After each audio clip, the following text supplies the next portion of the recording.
দেখো এখানে বেশ কিছুটা মটর ডাল ভিজিয়ে নিয়েছি। তো বন্ধুরা, আজকের হচ্ছে বাজার থেকে পুঁই শাক নিয়ে এসেছিলো। তো পুঁই শাকটা আজকের মাছের মাথা, চিংড়ি মাছ, মাছের তেল কোনোটা দিয়েই রান্না করব না, মটর ডাল দিয়ে রান্না করবো। আর মটর ডালটা দিয়ে কীভাবে পুঁই শাকটা রান্না করি চলো চটপট দেখে নাও। যারা মাছ মাংস বা নিরামিষ টাইপের যদি কিছু খেতে চাও পুঁই শাক দিয়ে, তাহলে এইভাবে করে খেও, দেখবে অবশ্যই ভালো লাগবে। আমি এরমভাবেই করে খাই। তো চলো আমি যেটা করে খাই সেটাই তোমাদেরকে দেখাই।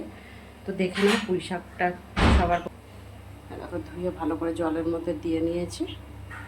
কড়াই তেল দেওয়া হয়ে গেছে।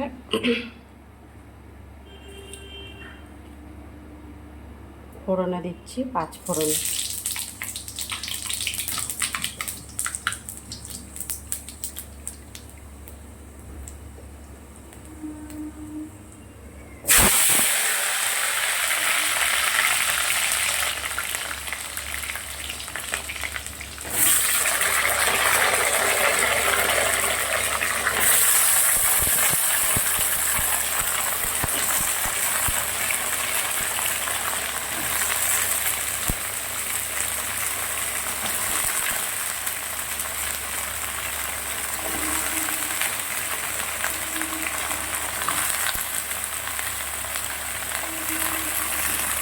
এখানে আছে তোমার আলু, কুমড়ো আর পুঁই শাক।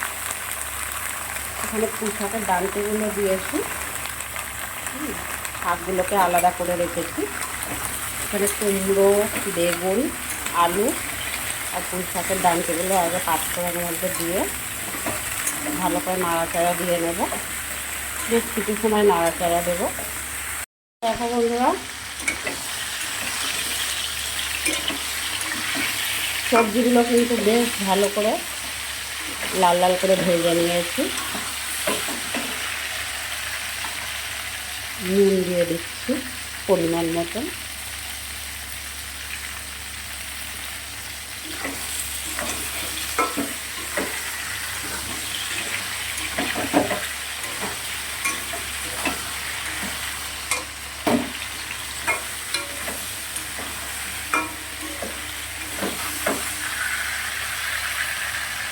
লাগবে কিন্তু আমার সব। সরে যা লালু, সরে যা। হলুদ দিয়ে দিচ্ছি, লঙ্কার গুঁড়ো দিলাম। কেউ কেউ যদি গুঁড়ো লঙ্কা না খেতে চাও কাঁচা লঙ্কা দিয়ে করতে পারো।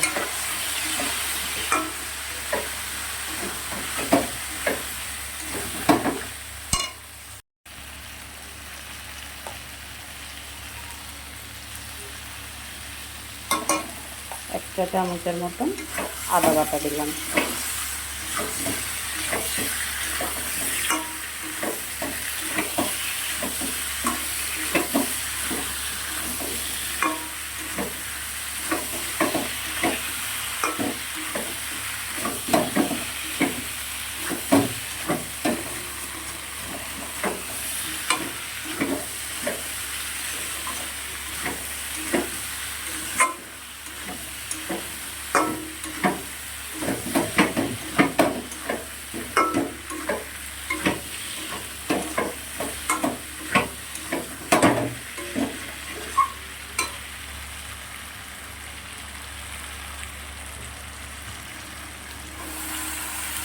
পুঁই শাকের যে শাকগুলো আলাদা করে কেটে রেখেছিলাম সেগুলো দিয়ে দিলাম।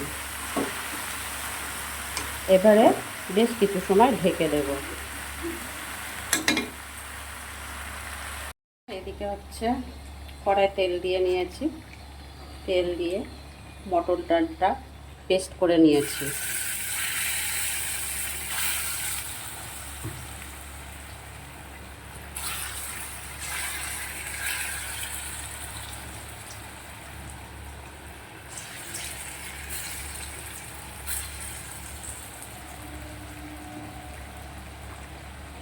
গ্যাসটা কম করে দিলাম যাতে বড়াগুলো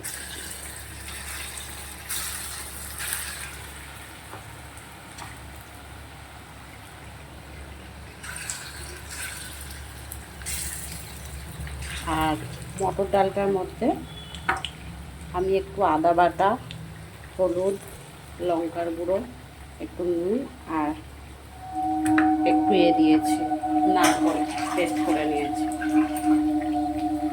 তো এটা ভাজা হোক, আর এদিকে দেখো পুঁই শাকটা আর একটা কড়াই হচ্ছে, আরও একটু হবে।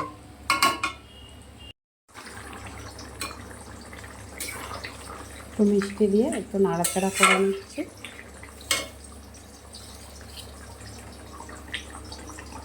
ভেজে রাখা যায় মটর ডালের বড়াগুলো দিয়ে দিলাম।